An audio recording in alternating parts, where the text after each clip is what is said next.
Buongiorno, ben ritrovati con Focus TG. Il cordoglio del mondo per la morte di Papa Francesco, che è stato stroncato a 88 anni da una emorragia cerebrale e da un ictus. Vediamo la prima foto della salma nelle immagini pubblicate dai giornali. Papa Francesco, i funerali sabato alle 10, quindi la conferma per le esequie alle 10 di sabato.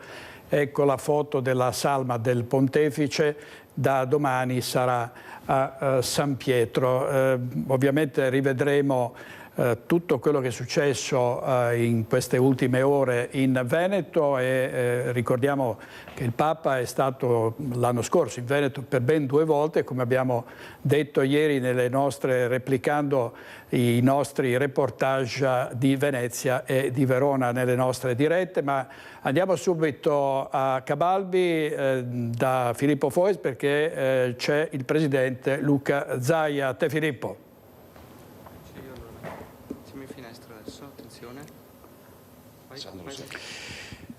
Prendiamo la linea da Palazzo Balbi, accanto a noi il Presidente della Regione, buongiorno. Luca Zaia. Buongiorno Presidente. Buongiorno. Grazie a voi. La Regione ha dichiarato il lutto regionale. Ma direi che il minimo per un Papa che peraltro è stato vicino alla nostra Regione, un Papa Francesco che ha fatto 2 visite pastorali nello stesso anno, una a Verona e poi una a Venezia. È un Papa che noi abbiamo vissuto da vicino, un Papa che ha saputo parlare anche di problemi della nostra gente, dei nostri territori. Penso a quell'incontro che fece alla Basilica della Salute con i giovani durante la visita pastorale a Venezia, parlando della fragilità della nostra città, di Venezia, parlando di sostenibilità, di tanti temi. È stato il Papa che ha dato voce agli ultimi, portando il suo bagaglio culturale di formazione dall'America Latina. Peraltro è stato il primo Papa latinoamericano della storia della Chiesa, il primo gesuita, ma ci ha abituato a un Papa che parlava degli ultimi. E devo anche dire che a me piace quel ricordo di un Papa che descriveva la Chiesa Cattolica come un ospedale da campo aperto a tutti, che cura tutti e non chiudere mai le porte a nessuno. Tanto è vero che è stato il Papa del dialogo, ha fatto 47 viaggi pastorali nel mondo, più di 150 visite pastorali in giro per l'Italia, incontri. Papa che ha lavorato tanto, ha dato tanto ed è stato coerente con le sue idee, questo va riconosciuto.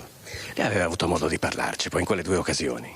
Sì, in più occasioni, perché io l'ho incontrato non solo a Verona e a Venezia, dove comunque durante queste visite pastorali era complicato, comunque anche aveva dei programmi di visita molto pressanti dal punto di vista di impegni, ma sì, ma poi l'ho incontrato anche in Vaticano, quindi a Roma. È una persona simpatica, molto alla mano, concreta, senza tanti giri di parole, pronto anche alla battuta se serviva.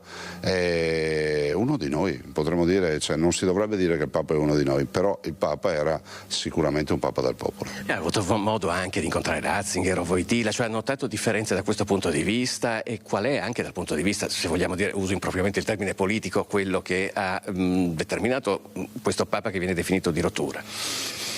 Ma guardi, ogni 3 papi 3 stili diversi, come accade per tutte le persone. 3 grandi religiosi, 3 grandi, diciamo, rappresentanti della Chiesa cattolica, e devo dire che hanno interpretato perfettamente il loro ruolo, ovviamente con stili diversi.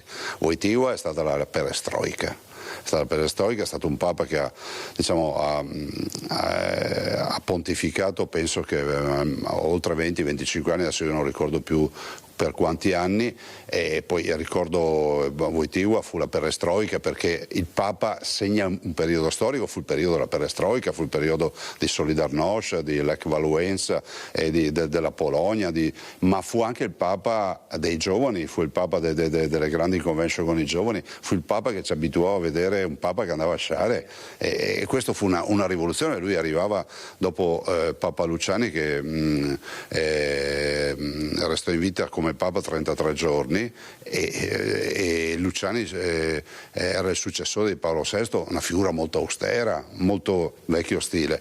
Arrivò poi Ratzinger dopo tutti questi anni, quindi un'affezione con un Papa per oltre 20 anni importante. Ratzinger è stato un Papa assolutamente rispettoso della dottrina, del Vangelo, ed è stato il Papa anche che ha affrontato un periodo di grandi rivoluzioni e anche è stato il Papa del tagliando della Chiesa in un momento nel quale, diciamo, problemi ce ne sono stati tanti. È stato anche il Papa che si è dimesso, Ratzinger. Mai nessuno avrebbe... Io ho avuto la fortuna di vedere 2 papi assieme nello stesso giorno durante il concistoro, è stata un'emozione vedere il Papa, diciamo, Ratzinger, che non era più Papa, e Papa Francesco. E poi Papa Francesco, che ha esordito fin da subito con questo suo fare, diciamo... Buonasera, aveva detto. Sì, e noi non eravamo abituati perché Ratzinger aveva uno stile molto meno da buonasera, però Francesco sicuramente ha guadagnato la simpatia e la stima di tutti noi, cioè nel senso per come si poneva, con il suo stile latinoamericano, da gesuita, studioso, con un'esperienza unica, perché frequentare le strade di Buenos Aires da arcivescovo, visto che considerato che lui non si era chiuso nel palazzo, significava conoscere i problemi della gente. Prima abbiamo ricordato come fosse il Papa degli ultimi, in effetti la visita a Venezia era cominciata dal carcere femminile della Giudecca, però volevo ricordare anche l'Arena di Pace, l'Arena di Verona. Al funerale che si sarà celebrato sabato ci sarà il presidente Trump, ci sarà Zelensky, ci sarà von der Leyen. Io le chiedo se ci sarà anche lei e come questo messaggio del Papa potrebbe magari aiutare che finalmente si arrivi a un cessate il fuoco in Ucraina come sulla striscia di Gaza. Ma guardi, rispetto al funerale non so nulla, perché non so neanche se è prevista la presenza dei governatori, questo non lo so dire come istituzioni. E dall'altro devo anche dire che questo Papa, se da un lato si è occupato, io lo ricordo per alcune, diciamo, per immagini. La prima immagine che mi viene in mente è Papa Francesco che prega in piazza San Pietro da solo il 27 marzo del 2020 in pieno lockdown, dando un messaggio all'umanità di resistenza e di resilienza. Vedo Papa Francesco che lancia la corona d'alloro in Mediterraneo pensando agli immigrati che hanno perso la vita, che è lo stesso Papa Francesco che lava i piedi durante la Pasqua agli immigrati. Vedo Papa Francesco che si batte per la pace e quindi penso che questi grandi della terra, da Trump in giù, che si daranno, diciamo, si incontreranno proprio durante il suo funerale, possano fare una grande cosa per onorare la sua memoria, cioè chiudere la guerra, chiudere le guerre. Ci sono 60 focolai di guerra nel mondo e i primi fra tutti sono l'Ucraina e il Medio Oriente, e pensare che Papa Francesco predicava la pace. Tra poco bisognerà eleggere anche il nuovo Papa e dalle indiscrezioni dei giornali sembra che il più papabile sia qualcuno che viene dalla nostra regione. Guardi, io non... Io dico il nome perché si dice sempre si entra Papa e si esce Cardinale. No, guardi, non diciamo il nome, diciamo che noi siamo onorati se ci fosse una scelta che va su un prelato della nostra regione. Devo dire che in maniera proprio ossequiosa va rispettata la libertà e non si devono fare ingerenze nell'elezione che si troveranno a fare i 138 cardinali. È un'elezione delicatissima perché eleggeranno non solo il Papa e quindi il capo della Chiesa, che è una roba, cioè, è tanta roba, ma eleggeranno comunque una figura che avrà anche un ruolo, fra virgolette, diciamo, di indicare la via, diciamo, non diciamo un ruolo politico, di indicare la via nel dialogo interconfessionale con gli altri rappresentanti delle altre confessioni religiose, ma anche rispetto ai grandi temi del nostro tempo, e pensi uno tra tutti il tema della pace, della guerra e poi dei problemi interni all'organizzazione della Chiesa, gli scandali che ci sono stati, che comunque Papa Francesco aveva affrontato di petto e devono essere comunque ancora affrontati di petto. Grazie al Presidente Zaia del suo tempo e della sua ospitalità. Noi restituiamo la linea allo studio. Grazie molte, grazie al Presidente Zaia, Filippo Fois, per questa diretta. In effetti è stato un Papa molto legato al Veneto. Ricordavo che ieri abbiamo dato le dirette che avevamo realizzato in occasione delle visite del Pontefice a Venezia e a Verona. A Venezia, poi uscendo dal carcere della Giudecca, la storica battuta con Lorenzo Maier, a cui disse uscendo dal carcere: quando vengo in un penitenziario mi chiedo sempre perché loro e non io, una frase che poi ha ripetuto anche recentemente. Ma vediamo queste 2 visite straordinarie di Papa Francesco in Veneto nel servizio di Nicola Zanetti. Scendete per favore. Tranquillo. Come sta? Posso chiedere l'abbraccio di Venezia? Come l'ha trovato? Un po' fresca. E questa visita in carcere? Il carcere sempre è una preferenza per me. Sa che tutta Venezia prega per lei? Benissimo. Tu sai che quando io entro in un carcere, tu sai cosa dico? No. Perché loro e non io. In quelle parole al microfono di Lorenzo Maier c'era tutto Papa Francesco. Il suo essere fuori dagli schemi, capace di infrangere il protocollo, di stare accanto alle persone, di fermarsi a chiacchierare, che gli interlocutori fossero personalità pubbliche, giornalisti o gente comune. E quel sorriso, quelle battute, soprattutto davanti ai giovani. Sta diventando un po' lunga questa, no? Vi siete annoiati? Ah, siete educati, va bene. 12 anni di pontificato intenso, intensissimo, spesso controcorrente per Jorge Maria Bergoglio, il Papa venuto dal Sud America. 12 anni nei quali non sono mancati attacchi anche da una parte del mondo cattolico per quel suo essere innovativo nei pensieri e nei modi, ma sempre amato dalla gente. La gente festante che in Veneto lo accolse in un 2024 magico, prima a Venezia il 28 aprile, poi a Verona il 18 maggio. In entrambi i casi fondamentali prima di tutto le visite nei luoghi del dolore, le carceri. Il momento toccante alla Giudecca. Non dimentichiamo che tutti abbiamo errori dai quali farci perdonare e ferite da curare, io anche. Vi auguro tanta salute per il bene che si è portato oggi. Le ringrazio di cuore, Papa Francesco. E quello altrettanto sentito tra i detenuti del carcere di Montorio Veronese, di fronte alle canzoni cantate da chi vive ogni giorno dentro una cella.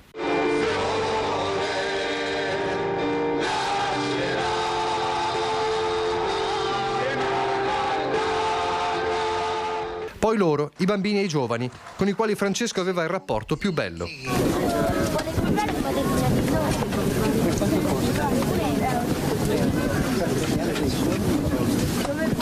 Ci siamo preparati, abbiamo preparato questi libretti scritti a mano e ne abbiamo preparato uno bellissimo per vendere al Papa.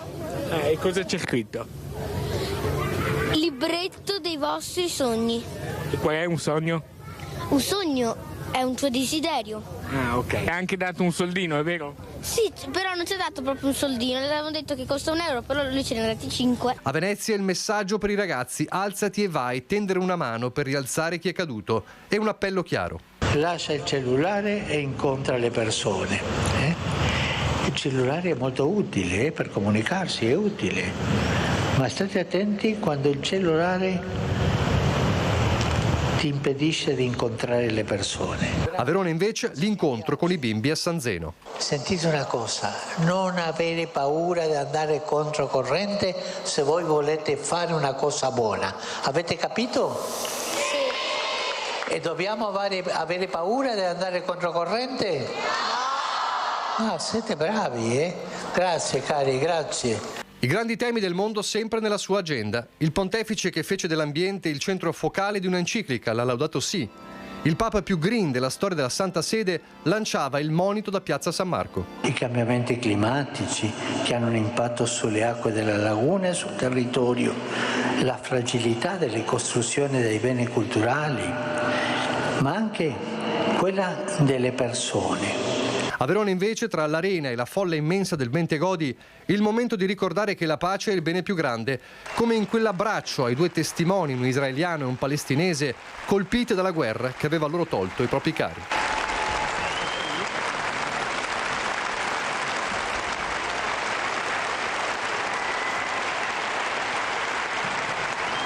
Migliaia di persone, momenti di commozione collettiva, ma Francesco poteva essere anche il Papa della sorpresa che non ti aspetti e lontano dai riflettori.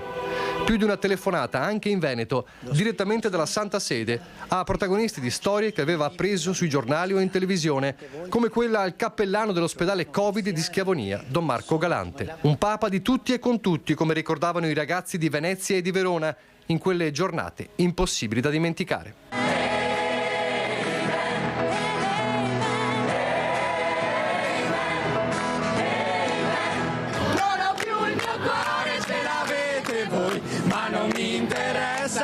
quest'oggi in poi, ogni mio respiro sarà per voi.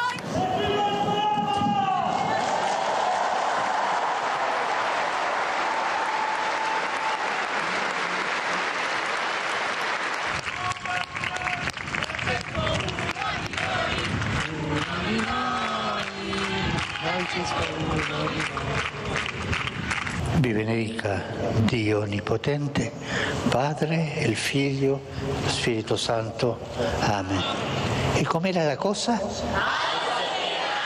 Grazie, grazie. Il gesto che le viene posto.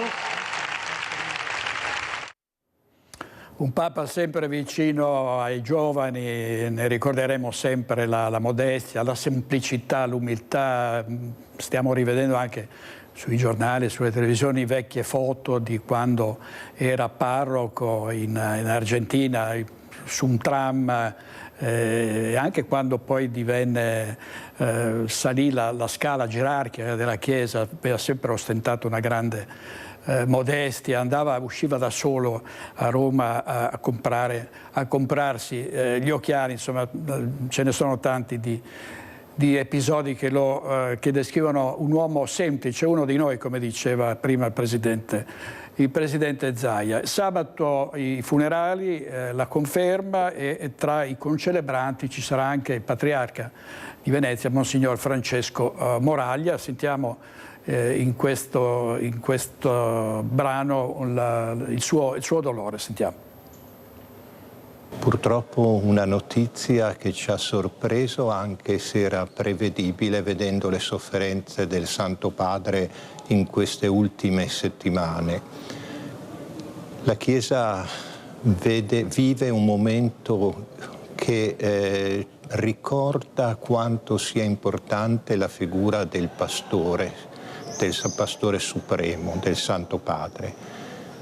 Ci ha lasciato un pontificato intenso, in cui ha guardato le sofferenze dell'umanità, ha cercato di mettere in guardia, come ha potuto anche la giornata di ieri, che è stato un po' il suo testamento spirituale, dal rischio della guerra, delle armi.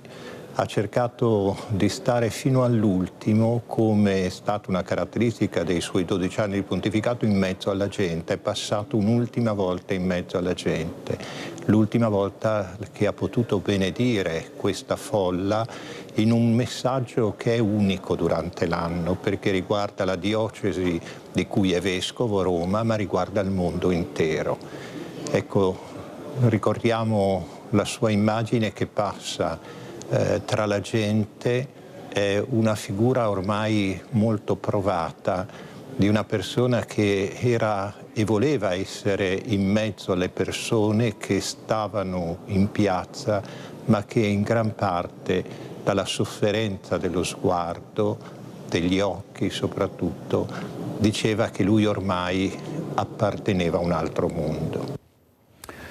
Ci sono 4 cardinali veneti che entreranno in conclave nei prossimi giorni per eleggere il successore di Papa Francesco, conclave che il professor Massimo Cacciari ha previsto possa essere drammatico, con uno scontro tra conservatori ed innovatori. Tra i più papabili c'è, come si usa dire in questi casi, c'è il cardinale Pietro Parolin, attuale segretario di Stato. Chi entra Papa esce cardinale è uno dei detti più popolari che riguardano il conclave per l'elezione del pontefice. Le porte della Cappella Sistina si chiuderanno per la prima volta fra il 5 e il 10 maggio. 135 cardinali che non abbiano superato gli 80 anni di età saranno elettori ed eleggibili al soglio pontificio per succedere a Francesco alla guida della Chiesa Cattolica.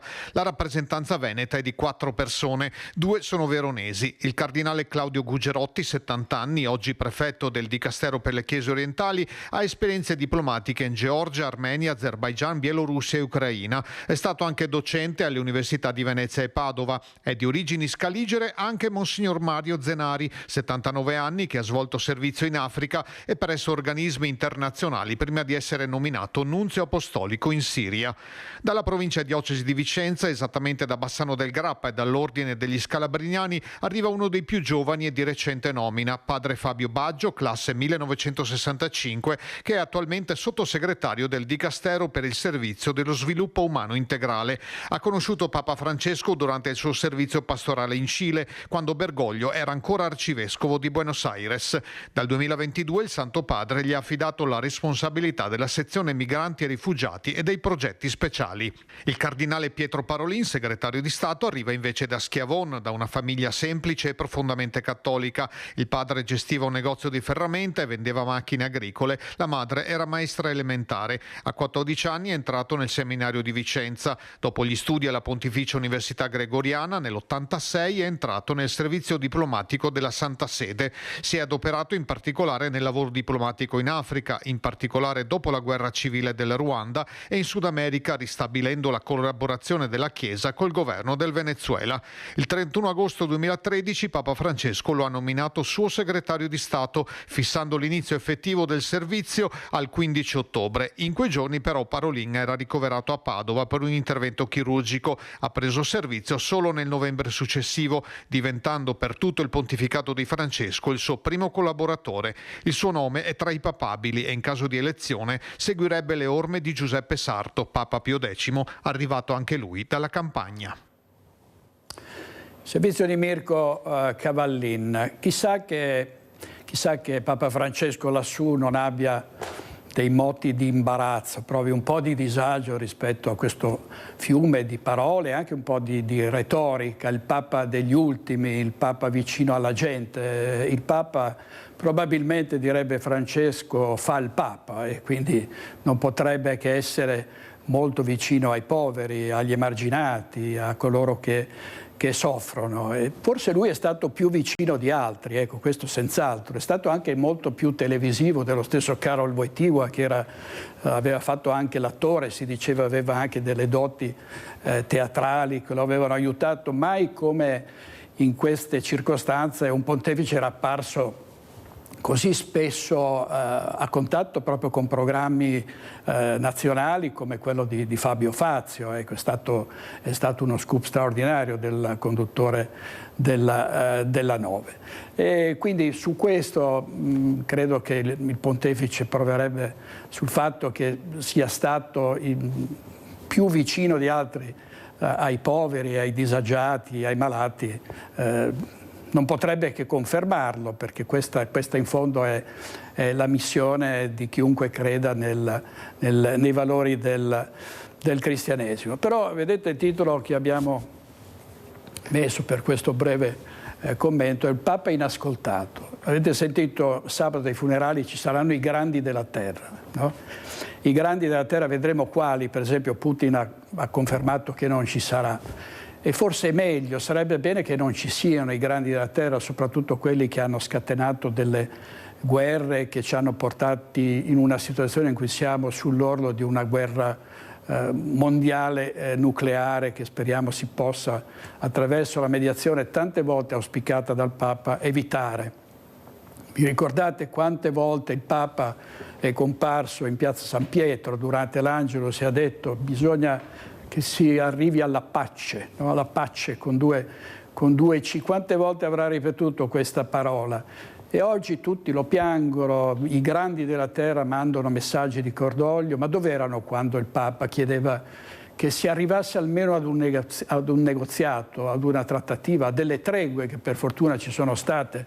Ma dov'era Netanyahu, dov'era Hamas, dov'erano Putin, Zelensky, il presidente Trump che ha mandato un laconico post e forse è stato il più coerente di tutti? Dove erano quando il pontefice sperava di arrivare ad una svolta che non c'è stata, non c'è ancora stata, e chissà che la sua morte non renda possibile, perché questo purtroppo succede, no? Molte persone, semplici cittadini, fino ad arrivare a papi, a grandi politici, economisti, intellettuali, vengono riscoperti ed ascoltati una volta che sono scomparsi.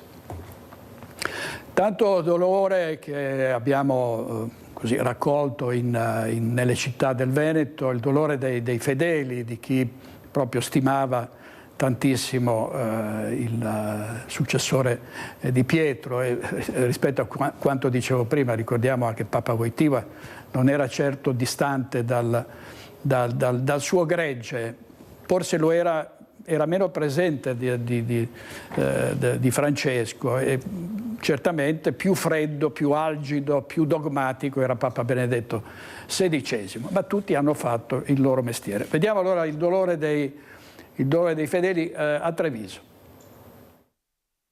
Possiamo pregare anche per Francisco, l'eterno riposo.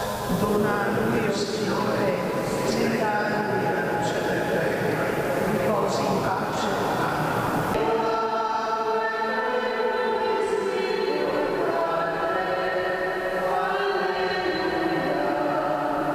Preghiere, canti e lacrime. C'è incredulità tra i fedeli trevigiani in quello che doveva essere un giorno di festa. Al Duomo è Don Mario Salviato ad annunciare la morte di Francesco durante le messe del mattino. Più di qualcuno non lo sapeva, perché anch'io l'ho saputo verso le 9:30, non prima, e quindi mi stavo preparando per la messa, non potevo non dirlo all'inizio della celebrazione. E qualcuno lo sapeva, più di qualcuno però è rimasto con gli occhi sbarrati, un po' allibito e anche addolorato della notizia. Sconvolta, perché era una bellissima, bravissima persona, andava oltre ogni sogno umano, oltre ogni progetto, cioè era straordinario.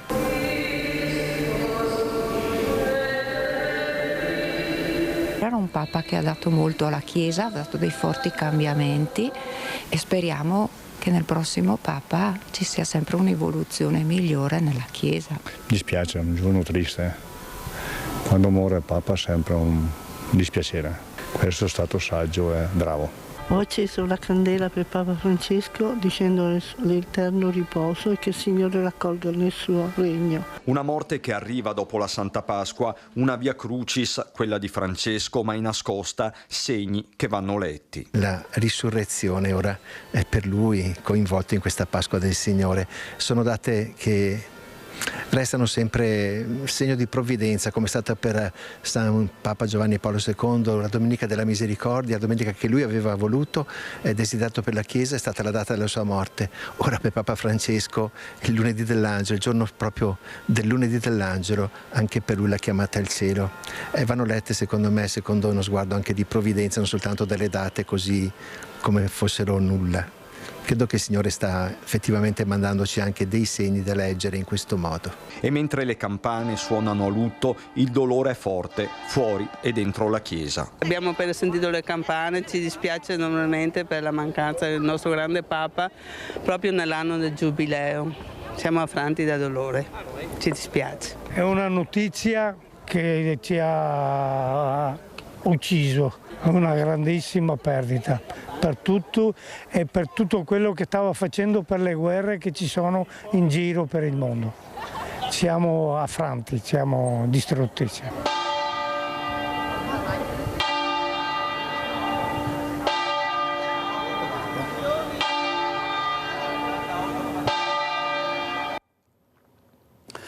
Ora oggi in regia Andrea Basso, Italo Morao ed Edoardo Paris.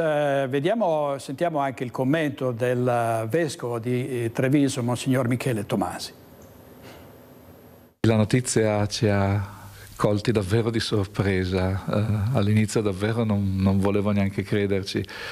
Certo sapevamo delle condizioni di salute, le abbiamo visti tutti di Papa Francesco, ma che fosse una cosa così repentina davvero non me lo aspettavo e penso che non se lo aspettasse nessuno. Non nasconde il suo sgomento Monsignor Michele Tomasi, che nel giorno del dolore dà voce alla Chiesa trevigiana. Migliaia i fedeli che hanno saputo della morte di Papa Francesco nel corso delle celebrazioni del lunedì dell'Angelo, tanti si sono raccolti in preghiera, anche in Duomo.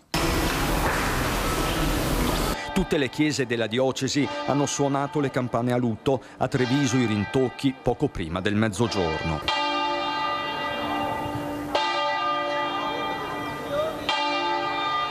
Un uomo di verità, di giustizia, e in questo periodo così travagliato davvero uno dei pochi uomini davvero di pace che ha illuminato un mondo buio. Luce che Francesco ha portato anche in Veneto. Soltanto l'anno scorso 2 le visite pastorali, la prima a Venezia il 28 aprile, poi a Verona il 18 maggio. Sono stati momenti davvero di gioia, dove abbiamo sentito la sua vicinanza, la sua attenzione alle persone in carcere, ai poveri, alle profezie di pace e a questa nostra terra veneta che ha saputo accoglierlo con grande affetto. Non manca un ricordo personale, semplice ma evocativo, la visita dei cresimati trevigiani in Vaticano. Quella volta che mi ha detto di girarmi verso i cresimati che gridavano in piazza per salutare lui e me, e mi ha detto,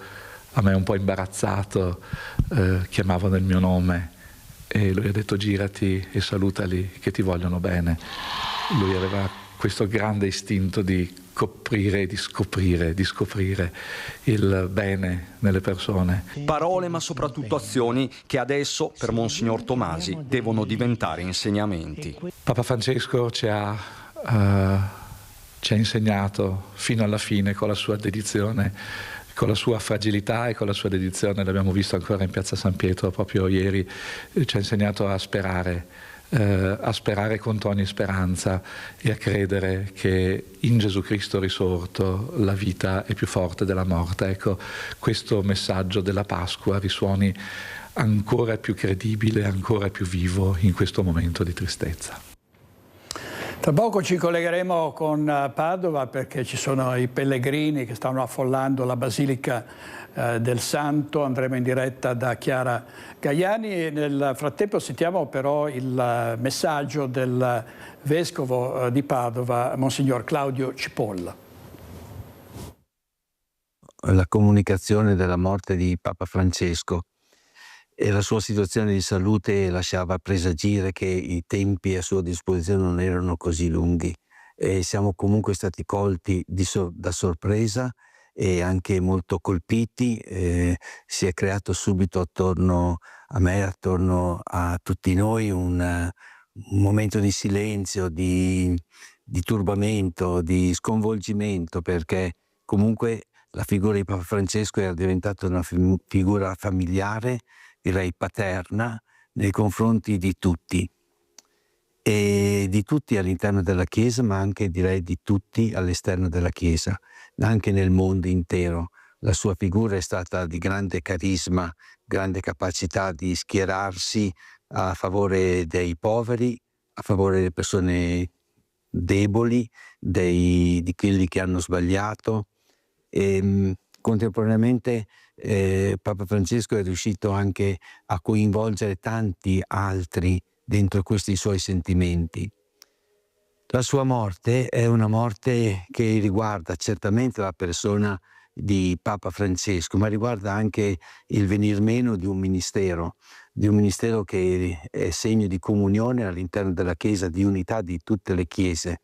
Quando si è presentato come Vescovo di Roma, e in quanto Vescovo di Roma governa e presiede la carità di tutte le Chiese, ma ha saputo allargare la sua riflessione, la sua attenzione a tutti, anche ad appartenenti ad altre religioni, anche a chi era lontano dalla fede, a chi ha sbagliato, e questo credo che sia stato proprio il suo messaggio più significativo, più importante. La presenza di una Chiesa che si fa sorella, si fa sapersi accogliente, disponibile, che non emana sentenze e giudizi, ma che porta la misericordia di Dio a tutti coloro che vengono feriti dalla vita. Noi ci uniamo anche come Chiesa. La Chiesa nostra di Padova è molto legata a Papa Francesco, e io anche personalmente, anche perché mi ha nominato lui Vescovo di Padova, e quindi sono debitore nei suoi confronti di tanta fiducia che ha avuto nei miei confronti, e anche di tanta familiarità con la quale mi ha sempre trattato, accolto e incoraggiato. Ecco, la morte di un personaggio grande per il mondo, di una figura che ha saputo mandare segnali forti e senza essere attento a se stesso e ad eventuali giudizi che potessero venire dalla stampa. Anche il suo modo di interloquire, spoglio da atteggiamenti di sicurezza o di burocrazia, lo ha reso veramente familiare. È scomparso un nostro riferimento familiare, affettuoso, paterno, per il quale tutti ci potevamo rallegrare, anche appunto chi si sentiva lontano dalla stessa fede. Per questo l'invito ad unirci insieme per pregare per lui e per accompagnarlo a celebrare ciò di cui lui ci ha sempre parlato, la speranza. Proprio nel giorno del lunedì dell'Angelo, subito dopo la Pasqua, questa notizia viene come inserita automaticamente dentro la nostra fede, il mistero della risurrezione di Gesù. E siamo certi che lui se ne saprà dare testimonianza anche in questo momento della sua morte e dell'attesa che venga così individuato un altro che continuerà il suo ministero. Certamente ci sarà un altro, ma la sua persona comunque era unica. Questo è il ricordo del Vescovo di Padova e con Padova ci colleghiamo in diretta. Davanti alla Basilica del Santo c'è per noi Valentina Visentin con l'operatore Federico Cibotto. A te Valentina. Sì, buongiorno direttore, avete sentito le parole del Vescovo di Padova in merito alla morte di Papa Francesco e tanti oggi i pellegrini che sono arrivati qui alla Basilica di Sant'Antonio, il cuore della cristianità per Padova, per pregare per Papa Francesco. Ne abbiamo incontrati davvero tanti questa mattina e tutti hanno espresso tristezza per la perdita del Papa a cui tutti volevano un gran bene e che l'anno scorso aveva regalato al Veneto 2 visite così importanti come quella di Venezia e di Verona. Anche i frati della Basilica del Santo ovviamente hanno espresso il cordoglio per la perdita del Santo Padre. Tra le altre cose il delegato pontificio della Basilica di Sant'Antonio, Monsignor Diego Ravelli, domenica era accanto al Papa ed è stato lui a leggere il suo messaggio pasquale. Dicevamo, i frati hanno espresso attraverso il rettore, padre Antonio Ramina, un messaggio di cordoglio. Siamo profondamente addolorati e desideriamo però ringraziare il Signore della vita per avercelo donato, per il suo esempio fedele fino alla fine. È stato per noi un padre attento e premuroso che ci ha sostenuti nel nostro amore per Dio e nel servizio ai fratelli e alle sorelle, in particolare alle persone povere e agli ultimi della terra. Preghiamo per lui nella certezza che ora ci farà compagnia dal cielo e ci indicherà ancora le strade per vivere il Vangelo. Questo il messaggio di padre Antonio Ramina, rettore della Basilica di Sant'Antonio. Ma cordoglio per la morte del Papa è stato espresso anche da Don Dante Carraro, direttore dei Medici con l'Africa QAM, che con Papa Francesco aveva un rapporto davvero speciale. Il Santo Padre infatti aveva ricevuto nel 2016 in udienza nell'Aula Nervi oltre 9.000 volontari e medici del QAM, aveva partecipato con un messaggio e dando proprio l'Aula Nervi ad un annual meeting del QAM nel 2022. Papa Francesco ci ha lasciati, il vuoto e il dolore sono profondi fino alla fine, fino a Pasqua ha continuato ad esserci con il suo popolo, con la sua benedizione Urbi et Orbi ha voluto dare il suo ultimo segno di amore verso questo nostro mondo dilaniato dalle guerre eppur amatissimo e caro. Così Don Dante Carraro, a cui il Papa aveva rivolto proprio nel 2016 quelle parole che sono diventate veramente importanti per la Chiesa, ovvero la Chiesa è un ospedale, non è una clinica di lusso, è un ospedale da campo, ricordando le missioni del QAM in Africa. Da Padova inoltre partiranno nelle prossime ore oltre 2.000 giovani per andare al Giubileo degli adolescenti che come da volontà del Vaticano continuerà con le date già calendarizzate nonostante l'improvvisa scomparsa di Papa Francesco. Ma noi prima di restituire la linea allo studio vi lasciamo con le voci raccolte questa mattina qui sul Sagrato di Sant'Antonio, dove all'interno è già stata posta una foto di Papa Francesco e dove i fedeli questa mattina e ancora adesso si stanno recando per pregare. Da Padova è tutto, linea allo studio.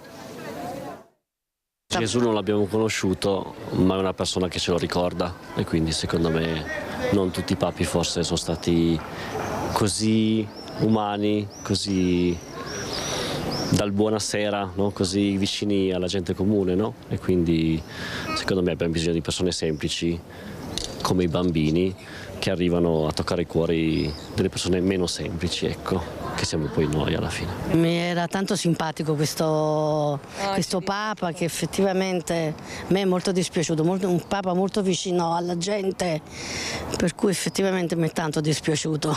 Qual è l'insegnamento che ha dato Papa Francesco, anche nel suo ultimo messaggio, quello di Pasqua? Sicuramente, come sempre, un'apertura a tutto il mondo, soprattutto ai più deboli, e, insomma, un messaggio di speranza, di unità per tutto il mondo, in questo mondo un po' colpito dalle guerre, dalla violenza. In un mondo di pazzi così, secondo me era l'esempio da seguire. In questo momento serve proprio uno come il Papa. Papa Francesco è stato un Papa veramente unico, bravo. Grazie. Papa Francesco, grazie. Il Papa del popolo, il Papa della gente, il Papa dei bambini, il Papa della socievole, era un uomo qualunque. E in mezzo alla gente è stato tanto amato da tutti i popoli. Non ha mai avuto paura di mostrare anche la sua sofferenza? La sua sofferenza è stata fino all'ultimo giorno in mezzo alla gente. Sono veramente dispiaciuto, veramente. Diremo senz'altro una preghiera. Si è speso fino all'ultimo, anche con il messaggio di Pasqua. Sì, è così fino alla fine. È stato generoso, la carità che lui ha sempre dimostrato di avere fino alla fine, veramente un Papa, un grande Papa. Il suo insegnamento, il suo insegnamento sulla pace, penso che ci resterà dentro, e mi spiace perché in questo momento secondo me avevamo bisogno di una persona come lui. Papa Francesco ha sempre chiesto pregate per me, oggi proprio una preghiera sarà dedicata a lui. Certo, oggi sì, sicuramente oggi una preghiera sarà dedicata a lui, e ci pensavo questa mattina a quando chiedeva sempre una preghiera per lui, sì. Un grande Papa è stato, di cuore, bellissimo, bello, lo portiamo nel cuore. Siamo venuti qua apposta per ringraziare Papa Francesco per tutto quello che ha fatto per tutti noi italiani, un Papa buono, che è umile e che dava tanta serenità. Una preghiera nel senso che riesca a continuare il suo cammino attraverso i doni che può dare a chi lo invoca con cuore sincero, credo. Qual è il messaggio più importante che ci ha lasciato Papa Francesco? Ma forse la sua ricerca di una Chiesa portata a dimensione d'uomo, che forse è una dimensione la Chiesa aveva un po' nel tempo smarrito. Grazie a Valentina Visentini, a Federico Cibotto. Il Papa buono, il Papa dei bambini, potrebbe essere, ecco, in qualche modo ricordiamo anche Papa Giovanni XXIII, Papa Roncalli Lombardo, che era veramente, anche lui era molto vicino ai poveri, ai malati, andava spesso nelle carceri, andava a trovare la gente, le persone negli ospedali, quindi insomma sono papi che colpiscono per questo legame con il popolo, come dicevano i fedeli davanti alla Basilica di Sant'Antonio. Papa Francesco non evitò di sentire un uomo che era stato traumatizzato dalla morte della figlia uccisa da Filippo Turetta, cioè Giulia Cecchettin. Gino Cecchettin aveva ricevuto la telefonata del pontefice, era stato a lungo a colloquio con lui. Sentiamo le sue parole. Lei a novembre dello scorso anno ha ricevuto una telefonata da Papa Francesco. Il Papa è morto, che ricordo ha di quel momento?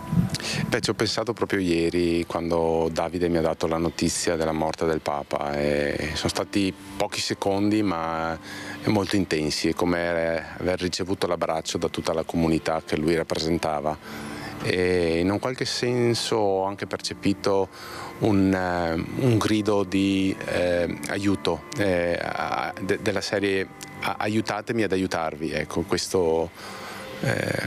Però chiaramente è stato un momento molto intenso. Che si porterà, immagino, nel cuore tra le tanti momenti che ha vissuto di affetto in questo periodo così doloroso. Beh sì, sicuramente sono quegli eventi della vita che ti portano a far riflettere e cercare di capire come poter in qualche modo dare un contributo.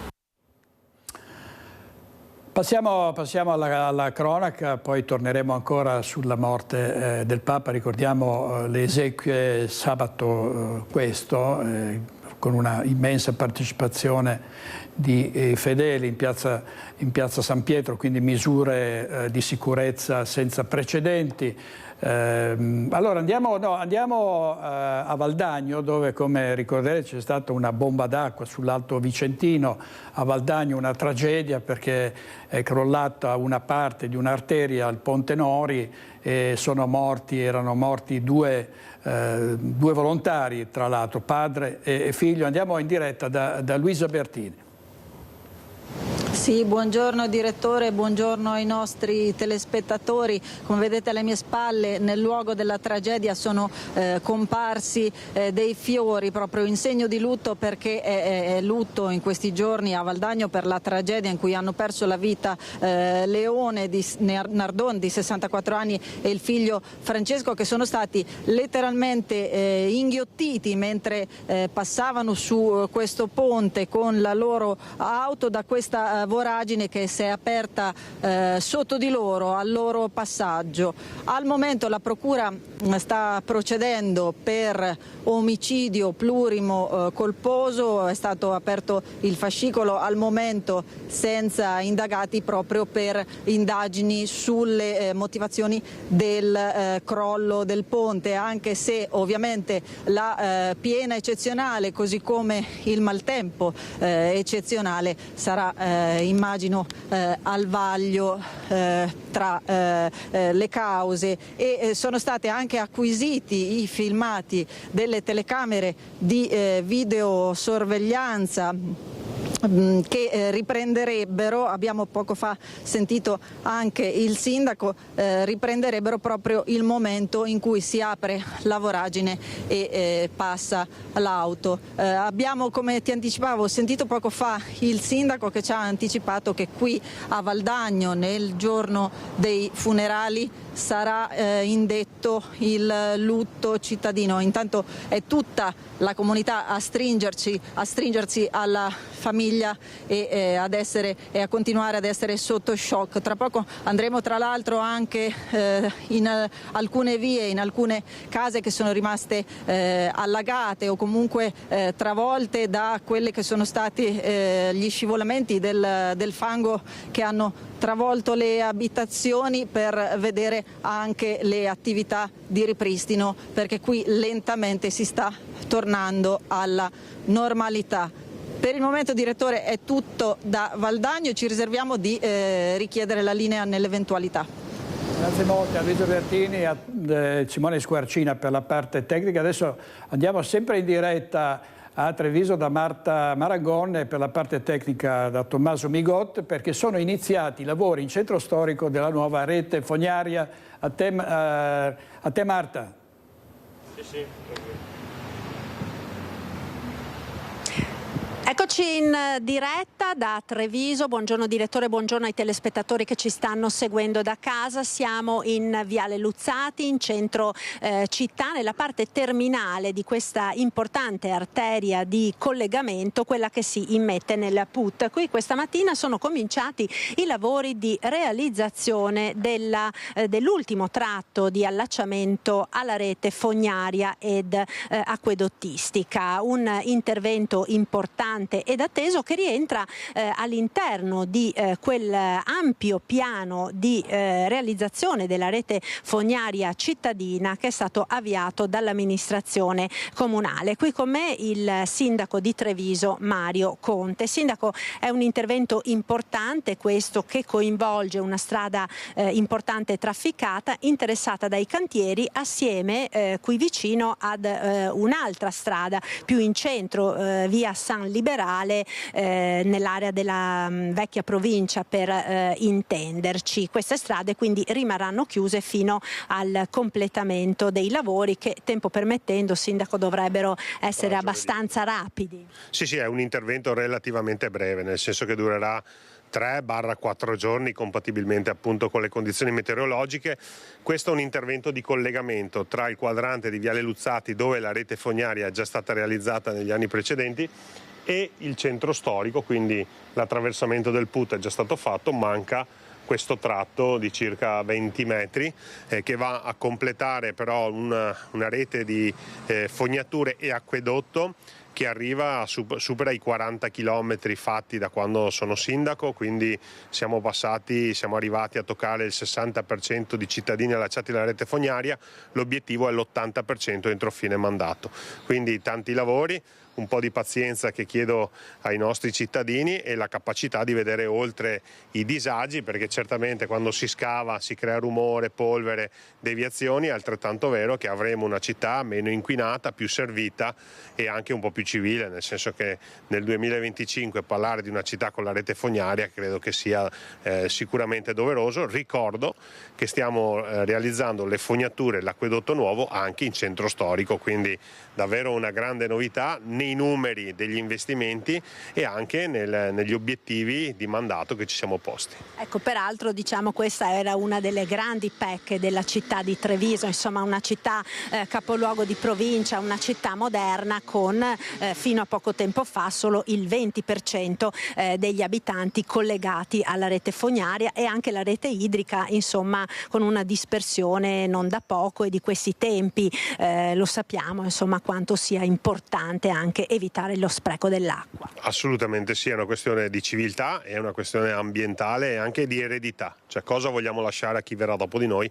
Ecco, noi vogliamo lasciare una città con la rete fognaria, con la rete acquedottistica rigenerata, riqualificata e che non ha più dispersione, e quindi ringrazio i cittadini perché insieme si possono trovare dei punti di equilibrio importanti, come abbiamo fatto in questo caso, attendendo le festività pasquali e iniziando l'intervento proprio all'indomani delle feste, proprio per cercare di limitare i disagi che ci sono e ne siamo consapevoli, però se comunicati bene e se coordinati riusciamo a convivere sia con le attività commerciali, che ricordo essere tutte aperte così come abbiamo scritto nel cartellone nel cantiere, e sia per coloro che operano all'interno del cantiere, quindi qualche disagio e tanti benefici. Ecco, dunque il cantiere, l'avete sentito, andrà avanti per circa 4 giorni, tempo permettendo, un intervento, dei lavori che richiedono ovviamente un consistente finanziamento sia da parte dell'amministrazione comunale che da parte di ATS, e su questo abbiamo sentito il presidente di ATS Fabio Vettori. Vi lascio quindi all'intervista e poi linea allo studio. Come vedete da questo tabellone, la società ATS ha investito circa 16,8 milioni di euro nel comune di Treviso per 15 km di rete acquedottistica e rete fognaria e 13.000 abitanti equivalenti allacciati. In sintesi, i due lavori principali che abbiamo fatto nel comune di Treviso è il quartiere San Liberale, dove è l'investimento di circa 4 milioni di euro per 2.000 abitanti equivalenti allacciati, 6 km di rete, e poi anche la città Giardino, altro importante intervento fra questi, che è di 3 milioni e 200 mila euro circa per 3.750 abitanti equivalenti allacciati, anche qui circa 6 km di rete.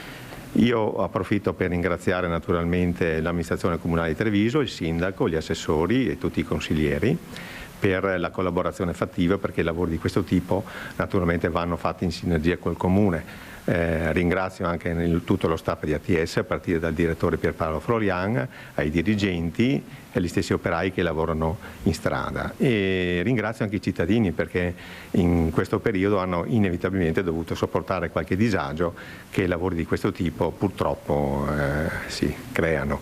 Cercheremo di attenuare il più possibile questi disagi, cercando di chiudere questi lavori come più o meno sono previsti all'80% entro la fine di quest'anno. La tariffa praticamente praticamente progressivamente sta aumentando del circa il 5% in questi 3 anni.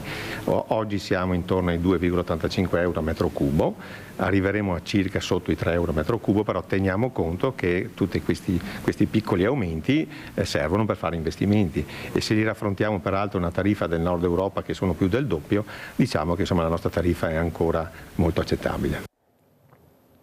Lavori che procurano qualche disagio, ma abbiamo visto quanta importanza viene data oggi alla manutenzione, alla prevenzione, perché molti lavori poi evitano che ci siano non disagi ma grossi problemi, come è accaduto con gli allagamenti dei giorni scorsi. Abbiamo visto Valdagno e Luisa Bertini era stata con Andrea Benetti, il nostro operatore, anche a Recoaro Terme. Sentiamo.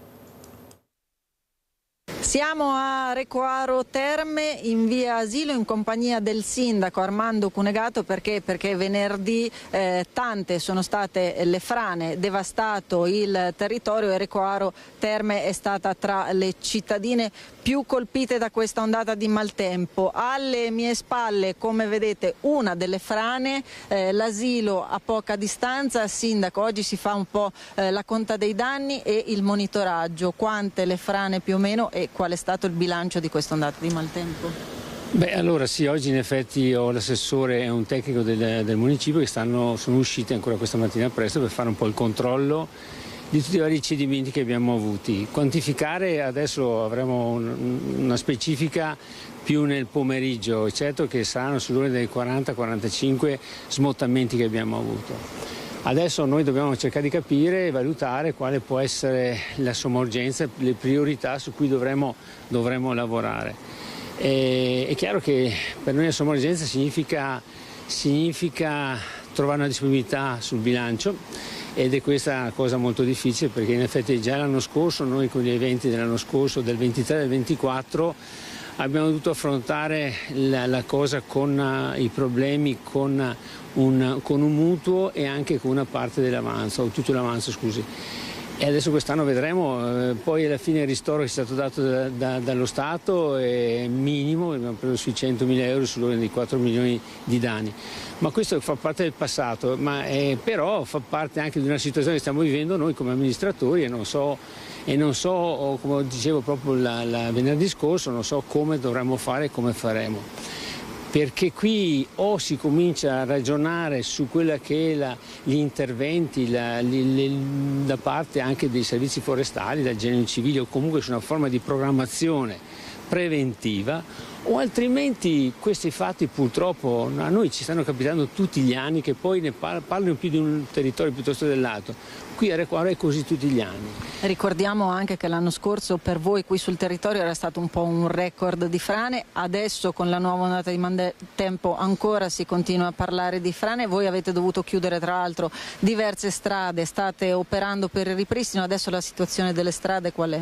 Noi adesso, come qua dove siamo adesso, le cose sono state, gli interventi urgenti sono stati fatti ancora venerdì, ma sono interventi che poi, come vedete, non è che possiamo lasciare così, qua bisogna capire quale può essere, poi ci farà progetti con tecnici, geologi, per capire veramente qual è anche la conta dei danni. È certo che non è semplice, fra l'altro un'altra cosa, abbiamo una realtà anche di ufficio tecnico che non è che può affrontare di tutto e di più, è tutto sottodimensionato fondamentalmente, e non è più semplice per noi amministratori affrontare situazioni di queste. Io dico, un aiuto deve essere da qualcuno. Lo Stato dov'è? Ecco, mi faccio questa domanda, dov'è lo Stato? Se c'è, si faccia sentire. Andiamo avanti con la cronaca nera, una violenta rissa nella notte di Pasqua in un bar di Tezze sul Brenta, coinvolte tante persone, alcune minorenni, e il brutale pestaggio del barista. Sentiamo, ci racconta tutto Chiara Gaiani con l'operatore Alessandro Costacurta. È accaduto proprio tutto qui nel plateatico del caffè Madame lungo Via Nazionale a Belvedere di Tezze sul Brenta. Erano le 3 di domenica, quindi la notte di Pasqua. Il titolare del locale, che proprio in questi minuti è ritornato in pronto soccorso perché si è sentito di nuovo male dopo i 18 punti di sutura che gli sono stati applicati sul volto già la notte di Pasqua, stava finendo le pulizie e chiudendo il locale. La musica era stata spenta. A un certo punto alcuni avventori che erano fuori lo hanno chiamato per dirgli: vieni fuori perché è scoppiata una rissa. Che cosa sarebbe accaduto? Secondo una prima ricostruzione ci sarebbe stato un apprezzamento da parte di una persona ad una donna. Da qui si è scatenato davvero il finimondo, con una ventina di persone che hanno aggredito un cinquantenne e il titolare del locale. Davvero insomma pesanti le conseguenze per lui, che è andato appunto in pronto soccorso. Le hanno applicato, lo ricordo, 18 punti di sutura sul volto. C'è un'indagine in corso da parte dei carabinieri che erano stati chiamati nel frattempo, ma quando sono arrivati ovviamente il gruppo di persone si era già allontanato. Non clienti abituali del locale sicuramente, secondo il titolare del locale, che è sconvolto per quanto accaduto, una cosa che davvero non era neanche mai accaduta qui a Tezze sul Brenta, neppure nella frazione di Belvedere. Pare che tutto sia stato ripreso dalle immagini delle telecamere di videosorveglianza e che quindi già ci siano delle tracce di chi potrebbe aver scatenato e di che cosa sia accaduto, una cosa che ovviamente si continuerà a seguire, su cui verrete aggiornati nei corsi delle prossime edizioni del telegiornale. Grazie a Chiara Gagliani e Alessandro Costacurta. Prima di andare in pubblicità vediamo una notizia: lutto nel mondo del calcio veneto. Si è spento Giussi Farina, il presidente del Real Vicenza. Per 12 anni fu alla guida della società biancorossa, fu anche proprietario del Padova e presidente del Milan prima di Berlusconi. Qui lo vediamo in compagnia del grande Paolo Rossi. Farina aveva 91 anni. Andiamo in pubblicità e torniamo subito, state con noi.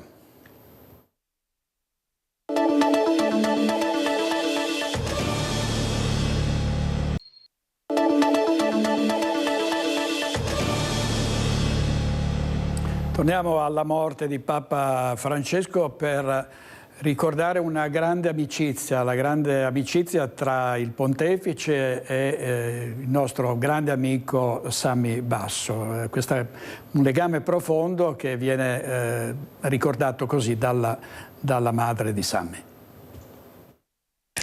Laura Lucchin è la mamma di Sammy Basso. In realtà la prima a parlare con Papa Francesco è stata proprio lei. Sì, perché ha telefonato pochi minuti prima di mezzogiorno e lui era a scuola. E io risposi al telefono e dall'altro capo mi ha detto: ciao Sammy, e io ho detto: no, guardi, io sono la mamma di Sammy. E molto serenamente lui mi ha detto: oh, mi scusi signore, io sono Papa Francesco. Da lì in poi io non sono più riuscita a spiaccicare parola. Gliel'ho detto anche più di qualche volta: mi scusi ma io non so che cosa dirle.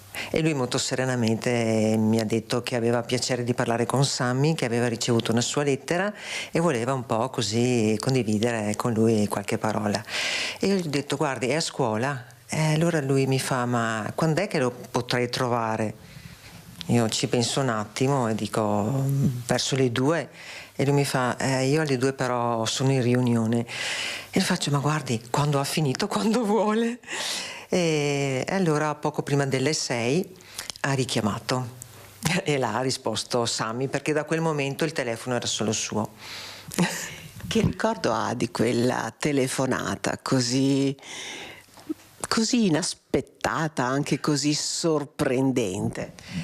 Sì, inaspettata sì, perché Sammy aveva scritto questa lettera per confidargli un po' di quello che gli piaceva, quello è il suo modo di fare con le persone, molto semplice, molto alla mano, che gli piaceva il nome che si era scelto, anche Sammy molto, molto vicino alla persona di San Francesco, e vabbè, gli aveva scritto questa lettera senza poi pensare a una risposta, ma neanche a una chiamata.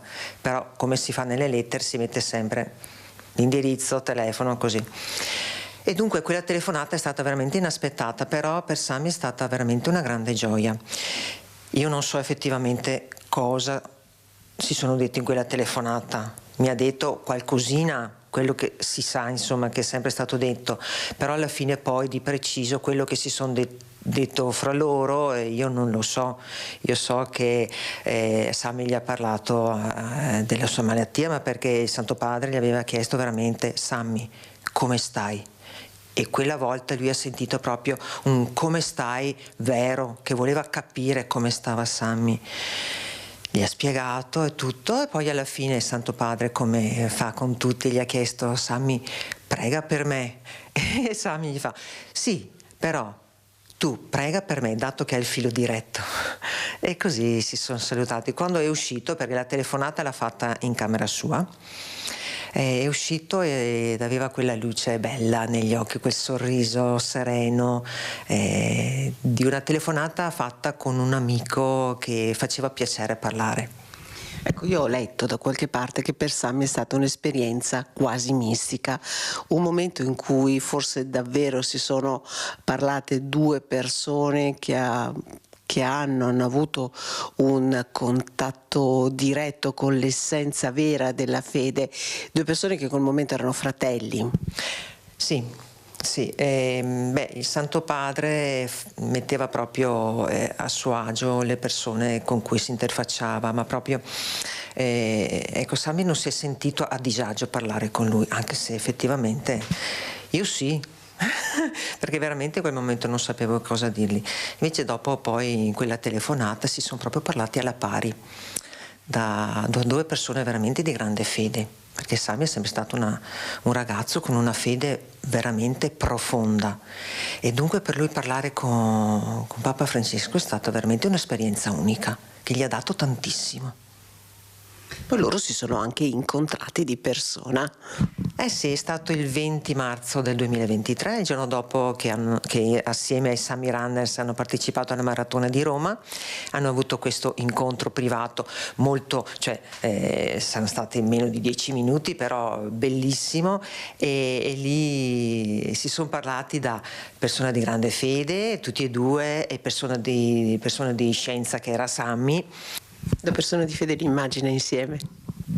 È stata la mia prima immagine, sì.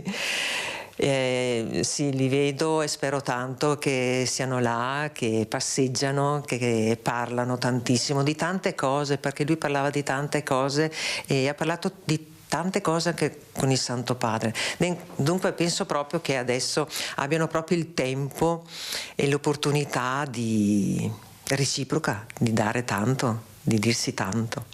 Ecco, questo sì, è un'immagine che mi fa star bene, tanto.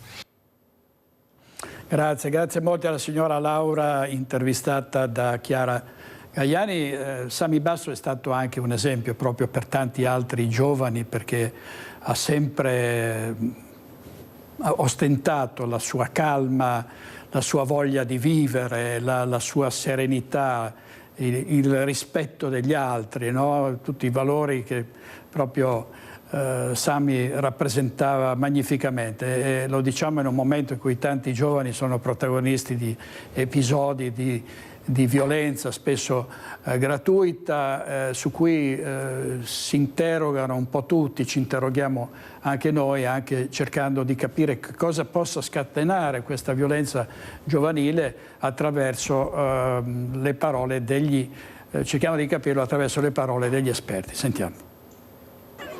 Le cronache raccontano di adolescenti e preadolescenti sempre più turbolenti.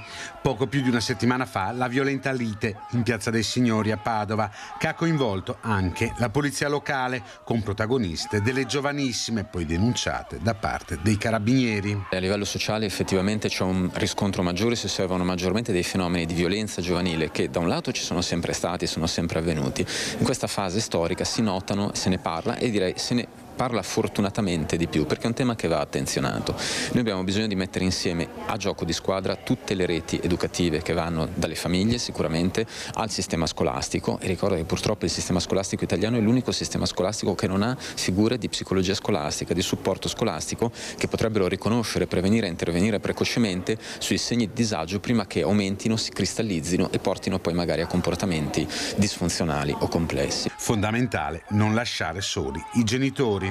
I genitori vanno supportati per poter supportare, perché spesso anche i genitori sono disorientati rispetto ai comportamenti dell'adolescente o del giovane adulto, così come le realtà educative e scolastiche non hanno a volte gli strumenti adeguati. Allora abbiamo bisogno veramente di fare un po' di stati generali della gestione del disagio giovanile o del supporto ai giovani, che si trovano a gestire sfide emotive importanti in quest'ultimo periodo storico in maniera significativa, senza quelli che erano i corpi intermedi, i partiti, le realtà religiose, le realtà associative che magari caratterizzavano in un senso o nell'altro, nel bene o nel male, le generazioni precedenti.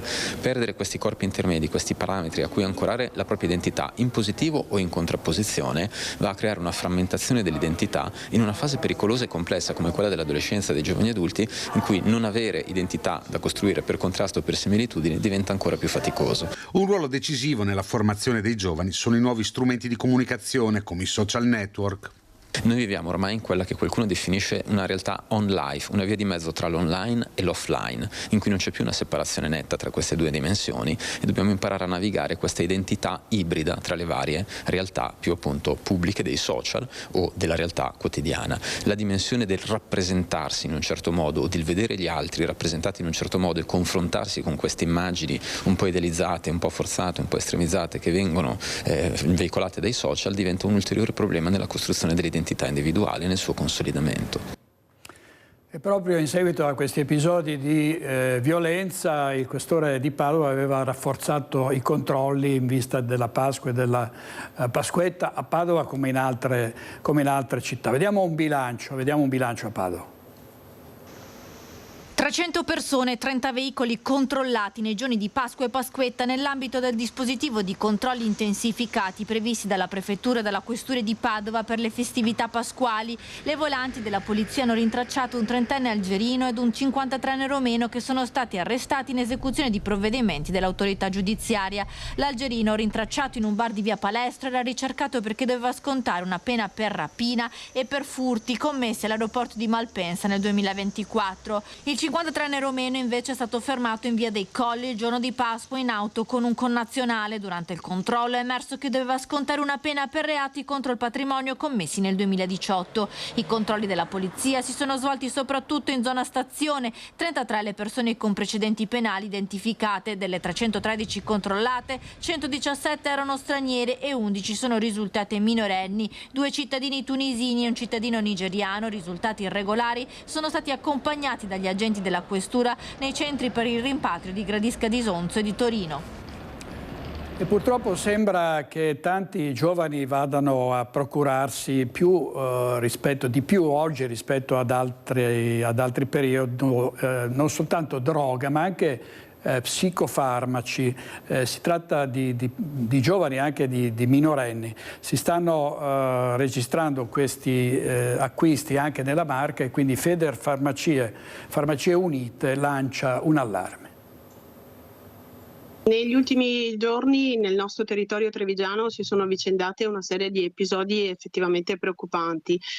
Sono arrivate delle segnalazioni da parte di alcuni colleghi della presenza di ricette un po' sospette provenienti anche da regioni limitrofe e di medici in cui magari il codice fiscale o il numero di telefono risultava essere incongruente con quanto dichiarato sulla ricetta. Ricette mediche falsificate anche in formato dematerializzato per acquistare soprattutto psicofarmaci. A lanciare l'allarme l'Ordine dei farmacisti, che ha ribadito la pericolosità della situazione, e Farmacie Unite in questi giorni ha diffuso una circolare tra gli associati invitando a prestare la massima attenzione soprattutto nel dispensare i farmaci a giovani e minorenni. Il più delle volte si tratta di opiacei, farmaci che vengono utilizzati per la terapia del dolore, che inevitabilmente sembrerebbero molto molto vicini a quello che noi identifichiamo come droga di strada, invece sono prodotti inevitabilmente che troviamo nelle nostre case, nelle nostre farmacie e vengono utilizzati proprio per la terapia del dolore. Sono farmaci che vengono utilizzati per indurre una sedazione, ma che al contempo creano euforia e possono naturalmente avere un'azione molto simile a quella degli stupefacenti, e quindi vanno monitorati e utilizzati solo sotto controllo medico. L'uso scorretto di questi medicinali può avere conseguenze molto gravi, anche letali. Creano una dipendenza in tempi molto rapidi e in alcuni casi, se utilizzati in alte dosi o in cocktail con altri medicinali, possono provocare addirittura anche la morte per overdose. Di qui l'allerta ai farmacisti affinché individuino quelle situazioni di dubbio utilizzo dei medicinali. Il farmacista non è un mero distributore di medicinali, ma deve essere proprio un supporto, un aiuto sia alla popolazione, e laddove ravveda delle situazioni sospette, soprattutto di ragazzi molto giovani con prescrizioni così particolari, ci sia effettivamente una diretta comunicazione, se è possibile, col medico prescrittore o con gli ordini e con l'associazione, in modo da riuscire a arginare questo pericolo. Il mondo cambia velocemente, ma non cambia la tradizionale gita di Pasquetta, la gita fuori porta. Vediamo a Treviso sul Greto lungo il Piave. Sinceramente il tempo è stato clemente, non avrei rinunciato, perché per me, che poi sono il più vecchio qua, è una tradizione. Alla fine il tempo ha tenuto, premiando gli irriducibili della grigliata e del picnic di Pasquetta. Non come gli altri anni, perché ahimè oggettivamente questo tempo un po' matto, ecco, non ci ha fatto andare sul tranquillo, però si sta animando, ecco, c'è un po' di gente. A Spresiano, dopo la tradizionale passeggiata sulle grave del Piave organizzata da Lega Ambiente e Piavenire, tutto esaurito per lo spiedo della Proloco, ed in parecchi, nonostante le previsioni meteo poco incoraggianti, non hanno rinunciato alle tavolate con gli amici all'aria aperta. Siamo qua tutti quanti in compagnia, questa è l'amicizia e questo è il benessere. Ogni anno, se non piove, sì. Anche se piove si va. Buongiorno, è la discreta giornata, stiamo tutti sereni. Cucinato, c'è ancora qualche rimasuglio per il pomeriggio e il trucco è sempre la salamoia, ragazzi del Piave. Tutto bene, ogni anno si viene a Piave. Poca affluenza invece tra San Biagio e Ponte di Piave, così come a Salettuol, dove alcuni residenti lamentano troppe limitazioni ed il picnic l'hanno organizzato nel giardino di casa. Si rivive un po' le tradizioni, ci si trova in compagnia, si passa una bella giornata. So che comunque ci sono delle zone in cui ci sono delle restrizioni, quindi non si riesce a fare dappertutto, quindi per evitare insomma problemi si fa a casa. Ma è stato fermato, non so perché, non so che problema possono creare una grigliata o una compagnia che si siede se dopo porta a casa i rifiuti, come dovrebbero fare le persone civili. Ma l'allegria e la convivialità comunque non mancano. Tutti in compagnia, si fa tutto assieme, quindi si divide la fatica, ma dopo ci si diverte. Servizio di Marta Marangona. Adesso andiamo in diretta da Lucio Zanato, perché nonostante i grandi problemi dell'agricoltura resiste indomito in Veneto l'asparago. A te, Lucio. Buongiorno direttore, buongiorno ai telespettatori di Rete Veneta. Sì, siamo qui a Badoere con Carlo Benozzi, presidente del consorzio dell'asparago di Badoere IGP, perché vogliamo parlare di questo prodotto. Prima dicevi con la gita di Pasquetta è un evento inevitabile, invece uova e asparagi è un altro evento inevitabile della primavera, non solo di Marca ma di tutto il Veneto. Presidente Benozzi, intanto come sta andando l'annata? Buongiorno, sì, l'annata è partita con grosse difficoltà come è stata la scorsa annata, adesso fortunatamente sta migliorando il tempo. Abbiamo avuto all'inizio temperature molto basse, specialmente quelle notturne, che sono molto significative per la produzione dell'asparago, e poi delle piogge. Adesso fortunatamente si sono un po' regolarizzati, va bene la pioggia, serve, però quando è eccessiva e un po' fredda blocca la produzione. Ecco, meno quantità però maggiore qualità. Sì, la qualità resta sempre molto, molto buona, poi diciamo che quando le temperature temperature salgono la qualità diventa migliore, perché l'asparago ha necessità del caldo, cioè di crescere velocemente. Quando lui stenta a crescere perché le temperature sono basse, tende a essere leggermente più fibroso. Ecco, mentre Nicoletta, direttore, ci sta facendo vedere, vi sta facendo vedere questo macchinario, è la dimostrazione che non è che sia un prodotto di nicchia, ma è un prodotto che nel tempo ha grandissime possibilità di sviluppo. Pensa, direttore, che gli asparagi da qui arrivano anche in Giappone. Sì, gli asparagi noi abbiamo l'onore di averli esportati in Giappone, in Australia, in Centro Europa, anche in America qualche volta. Logicamente sono spedizioni molto limitate perché hanno delle serie di problematiche, però è stato richiesto ed è stato apprezzato perché sono diversi anni che lo portiamo in giro. Ecco, noi stiamo facendo un viaggio nelle tre, chiamiamole denominazioni, le due IGP che sono quella di Cimadolmo e questa di Badoera, e nella DOP invece che quella di Bassano. L'importanza del marchio per garantire qualità soprattutto all'estero, cioè se non c'è il marchio l'estero fa fatica a comprare. È una cosa necessaria il marchio, lo stiamo proprio adesso in questi giorni, domani sera cercheremo di fare un incontro con la comunità, con le amministrazioni, con le varie realtà produttive e commerciali, appunto per far capire questo, perché il marchio è quello che ci permette in tutti i settori di poter essere valorizzati, perché essere bravi in campagna e non saper valorizzare poi il prodotto a livello commerciale non dà grossi soddisfazioni. Senta, anche per voi l'esempio del Prosecco diventa fondamentale, fare corpo unico con un nome unico significa sfondare in tutto il mondo. Assolutamente, quello è il nostro punto di riferimento a cui non potremo mai arrivare perché hanno numeri completamente diversi dai nostri, però nel nostro piccolo dobbiamo puntare proprio a quello, avere una proprio sinergia di lavoro a livello produttivo, commerciale e non solo, perché quando si promuove un prodotto come l'asparago o qualsiasi altra cultura agricola si va a portare in giro l'immagine del territorio e di quello che abbiamo qui nella zona. Ecco, quindi con questo messaggio che l'unione fa la forza, noi ti restituiamo la linea qui da Badoere. Grazie molte Lucio Zanatto e Nicoletta Rizzetto. Ricordo la fortunatissima rubrica curata da Lucio Zanatto, Agricoltura, sulle nostre reti. Andiamo in pubblicità, torniamo subito.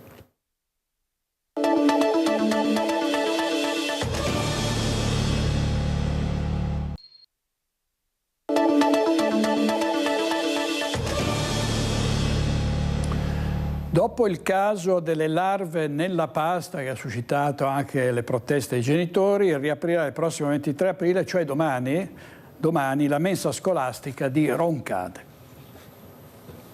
Dopo settimane di verifiche ed accertamenti, il prossimo 23 aprile, al rientro dalle vacanze di Pasqua, ripartirà regolarmente il servizio mensa scolastica a Roncade. Nell'incontro tra amministrazione comunale, ditta incaricata del servizio ristorazione, Dipartimento Prevenzione dell'ULS, Carabinieri, dirigenza dell'istituto e rappresentanti dei genitori, è stato fatto il punto sui controlli dopo il caso delle larve trovate nel cibo della scuola di San Cipriano. Episodio, è stato sottolineato, che sarebbe riconducibile ad un'azione isolata messa a segno poco prima della somministrazione del pasto e che ha portato al licenziamento di 2 collaboratrici della Dusman. La mensa dunque riaprirà dopo settimane nelle quali i bambini hanno potuto consumare il pasto portato da casa. Era una situazione transitoria che doveva terminare, quindi alla luce anche delle indagini che sono state fatte, delle misure messe in campo sia ovviamente dall'amministrazione ma soprattutto dalla ditta fornitrice, la quale ha messo in piedi anche un vero e proprio sistema di protezione che si chiama Food Defense, che viene utilizzato come sistema antiterroristico. A luce di tutto quello che è stato messo in piedi e di quello che è emerso dalle indagini fino ad ora, si è deciso di riaprire e di tornare alla normalità. Ciò non esclude, continua il sindaco Marco Donadel, che l'amministrazione continuerà a vigilare sul servizio. Nel frattempo, su richiesta della Filcams CGIL, è stato convocato per martedì prossimo un incontro in prefettura con i vertici della Dusman ed il comune. Siamo più che fiduciosi che si venga così a ripristinare una situazione lineare e duratura del servizio, commenta Nicole Chirici della Filcams di Treviso, anche a garanzia della continuità occupazionale delle addette. Adesso l'allarme per il pesce palla argenteo maculato. È un pesce che è riuscito ad entrare nel Mediterraneo ed è stato avvistato anche nell'Adriatico. Pare che sia 100 volte più velenoso del cianuro nel caso questo pesce venga cucinato e mangiato. Vediamo, sentiamo. Il pesce di per sé non è pericoloso, nel senso che non insegue nessuno strada facendo, quindi l'unico problema davvero è quello di non riconoscerlo, cosa estremamente difficile perché a causa delle maculature che ha sulla schiena è molto facilmente distinguibile.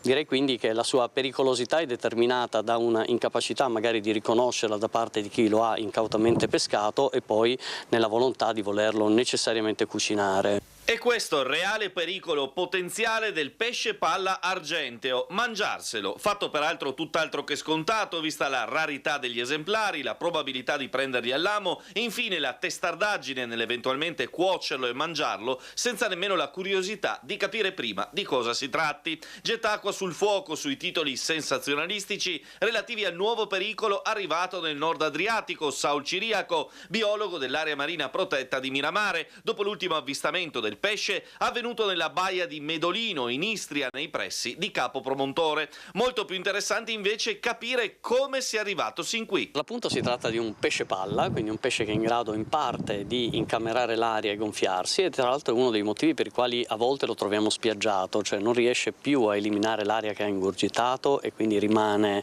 in superficie e spiaggia morente, quindi lo si trova frequentemente anche sulle spiagge, nei posti dove ovviamente è molto presente. È una specie che è entrata dopo l'apertura del canale di Suez nel Mediterraneo, quindi è una specie che noi definiamo l'essepsiana, ed è una specie che è presente nel Mediterraneo dal 2003. Ci ha messo qualche anno per essere piuttosto invasivo nel lato orientale del Mediterraneo e appena nel 2013 si è affacciato a Lampedusa in Italia con il primo avvistamento. Dal 2020 circa è presente in Basso Adriatico e adesso recentemente ci sono stati degli avvistamenti diciamo più verso nord, complice anche forse l'aumento della temperatura e quindi un ambiente che si adatta maggiormente. Servizio di Marco Stabile della nostra redazione di Trieste. Vi dico quali sono gli ospiti di Focus questa sera: Laura Besio, Joe Formaggio, Leonardo Padrin, Giuseppe Paolin, Riccardo Poletto, Elisa Venturini e Gabriele Zanella. È tutto per oggi, grazie molte ai nostri registi Andrea Basso, Italo Moraio, Edoardo Paris. Ci vediamo stasera a Focus alle 21:15. Buona giornata, arrivederci.